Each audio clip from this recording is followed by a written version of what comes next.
All right, well, I see you made it all the way to part 4 of the of this rebuild restoration. All right, well, I'm going to start it off by giving this engine a once-over.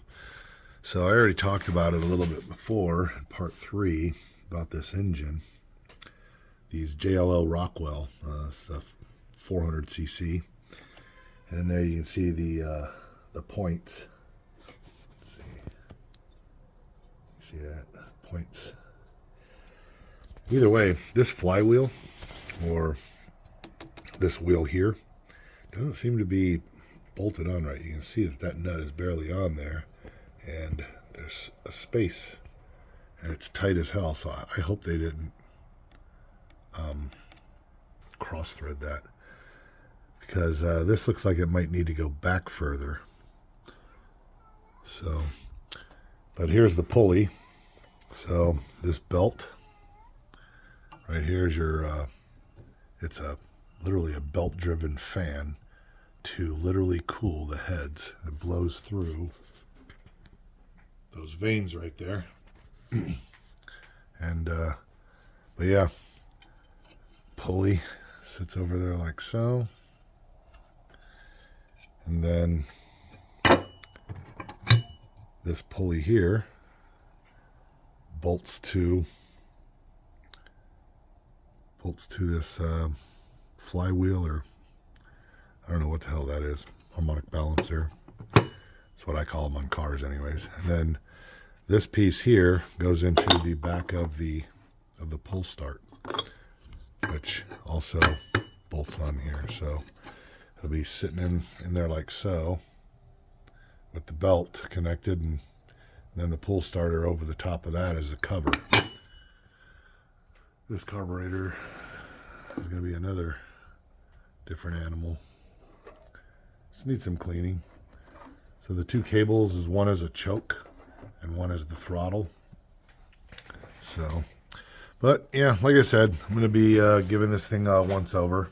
Notice that these two nuts are missing here, and those nuts are what hold on the manifold, so that could be loose. And I'll take this plate off anyways and take a look at the two coils, you know, and see how they're doing.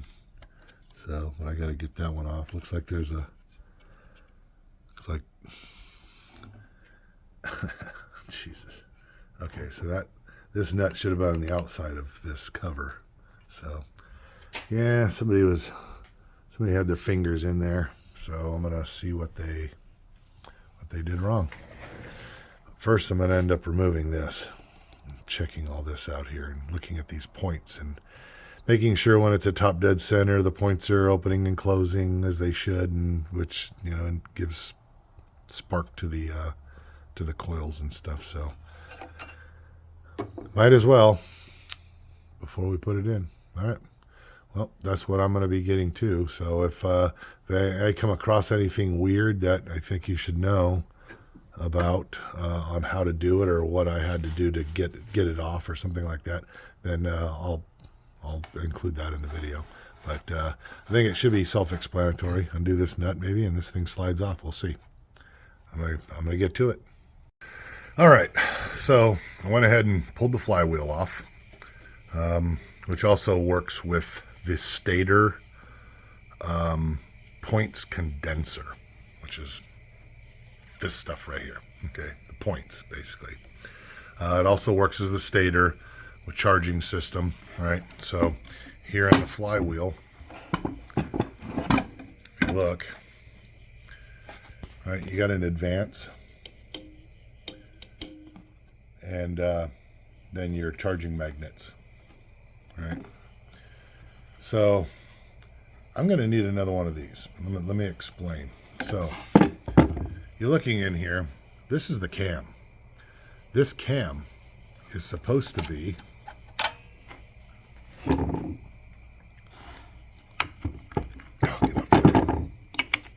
this cam is supposed to sit in there like this. Okay? It's supposed to sit in there like this. Now, I call this a cam. I'm pretty sure that's what it is, because if you notice, the wall is thicker here than on this side. Pay attention, see? So this is thicker, this is thinner. And I'll show you how that plays in, because that's what opens and closes the points on the top and the bottom. So this is a dual, dual piston, Anywho, these 3 screw holes are supposed to have a retaining. It's like a C ring or a C clip, right?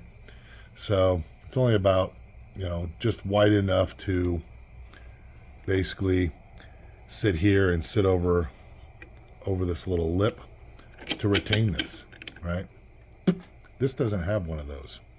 No C clip. Now, when I look further at it, right here, focus, there you go. That's busted. So,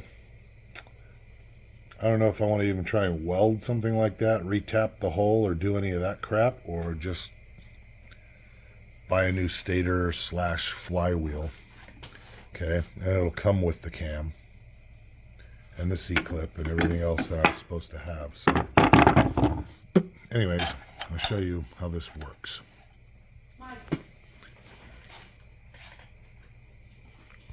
Well, all right, so when I got it in there, basically as I turn it, you can see,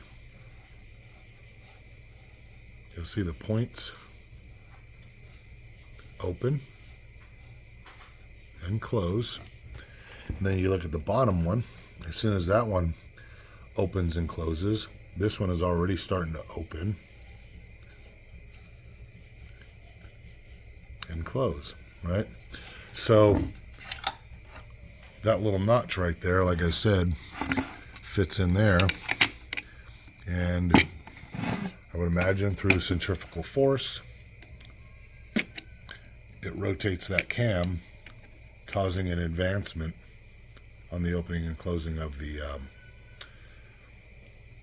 point system. So I'm gonna have to buy one of these. It would be most likely found, because again, these JLOs, they were used in snowmobiles, so that's typically the Ski-Doos. So I could find it under Ski-Doo if I try and say ATTEX fucking 6x6, I'm not gonna have much luck. So I'm gonna have to look on eBay. It does have a part number on it. There we go, right there. Shouldn't be too hard to find, but these things are about $100, so I'm gonna have to fix that first, or at least get one that is not boogered up, busted, and has the C-clip. And I don't know if this cam is worn out now, because I can see right there that it looked like it got pushed in too far, right? So if it gets pushed in too far, then it kind of locks into place, and it's not supposed to be riding like that. So again, what happened was this thing was free floating in there, and somebody trying to push this flywheel on there, pushed it in too far. But the pickups, these things right here, and on the bottom too, right there, those actually ride and touch this cam. So as it spins around, again, that's what opens and closes, right? I don't know. So looks like this build's going to be put off for a minute until I can come up with $100 to get another one of these. Yeah, that sucks. Oh, one more thing along with the flywheel. So this is the you got the little keyway right there on the shaft, as well as on the flywheel itself. And like I said, somebody tried pounding that on or something. Who the fuck knows? But anyways, this key is way too small. Woefully too small. See? All right. Now, this thing will set the timing, right? So this keyway has to actually fit snugly, right? It doesn't even, same thing here. There's such a big gap in there. So this is the wrong goddamn keyway, I think. I could be wrong. I mean, but I would think that you want this flywheel to go on tight, that there's absolutely no way that the flywheel itself can spin, because that would advance the cam and everything in around there too. And that's why you can adjust this thing right here. So you got the screw there and the screw on the bottom. And that's what the screw on the bottom, down here. But anyways, you can see that it's in a slot that this whole mechanism can rotate to certain degrees, you know, maybe compensate for that. I don't know. And I don't have the screws to mount the pulley back onto the front of this when I do get done with it. So I'm going to have to come up with those little bitty old screws. Yeah.